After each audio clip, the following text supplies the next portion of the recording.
Hello everyone. इस video में हम आरजीएस वैकेंसी की बात करने वाले हैं।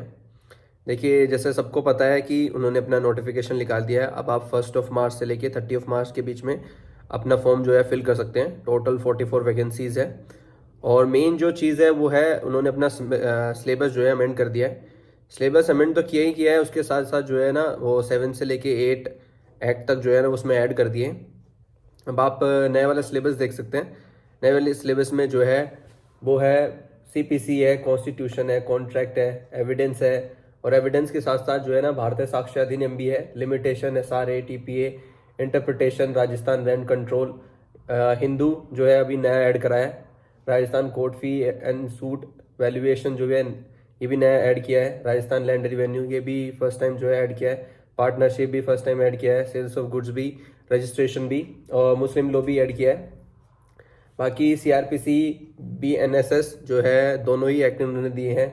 एविडेंस और साक्ष्य अधिनियम, आईपीसी और बीएनएस भी दिए हैं। Juvenile justice, NI, probation, domestic of violence, women indecent representation भी दिया है, पॉक्सो और वर्क प्लेस, राजस्थान एक्साइज और आईटी एक्ट जो है इसमें इंक्लूड कर दिया है।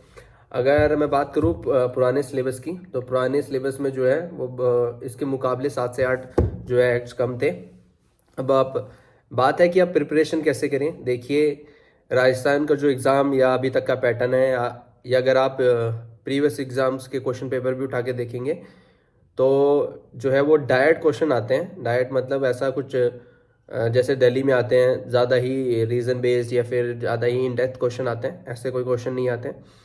आप पहले तो जो नई एक्ट्स हैं उनके नंबर याद कर लीजिए। सबके ही आपको मोस्टली नंबर याद होने चाहिए क्योंकि ये एक इजी पॉइंट भी होता है। अगर आप यही छोड़ देंगे तो फिर बाकी क्वेश्चंस पे आप पीछे हो जाएंगे क्योंकि मोस्टली जिनका एग्ज़ाम क्लियर होता है वो ये सारे नंबर जो है याद करके रखते हैं। अगर आपको प्री क्लियर करना है तो आपको फोकस करना पड़ेगा, आपको बेरेक्स पे फोकस करना पड़ेगा। आप जितनी बार हो सकता है उतनी बार बेरेक्स को रीड करिए, 1 बार, 2 बार, 3 बार, 4 बार, 5 बार, सारे नंबर्स याद करिए और एमसीक्यूज ट्राई करिए तो आपका जो है राजस्थान का प्री हो जाएगा। राजस्थान में जो है हिंदी इंग्लिश भी एक मेजर जो है पार्ट प्ले करती है। मैंने यहाँ हिंदी इंग्लिश का सिलेबस भी लगा दिया है और अगर आप सिर्फ लो ही लो पढ़ के जाएंगे और आप हिंदी इंग्लिश पे फोकस नहीं करेंगे तो बहुत ज़्यादा चांसेस है आपका एग्ज़ाम क्लियर नहीं होगा। इसलिए आपको इक्वल वेटेज जो है वो इंग्लिश और हिंदी को भी देना पड़ेगा। ऑलमोस्ट 30% जो है पेपर का ये कवर करते हैं क्योंकि 30 क्वेश्चन आते हैं आउट ऑफ 100। तो आप देख लीजिए कितना इंपॉर्टेंट है। लो में देखिए 70 के 70 में से कोई जो टॉपर होता है वो भी नहीं कर पाता है। 70 में से 65 68 मैक्सिमम आप अटेंड कर सकते हैं। बट अगर आपको लीड लेनी है क्योंकि कट ऑफ हमेशा 75 70 प्लस ही जाती है, तो इसका मतलब ये है कि आपका हिंदी और इंग्लिश जो है वो एक मेजर रोल प्ले करेगा।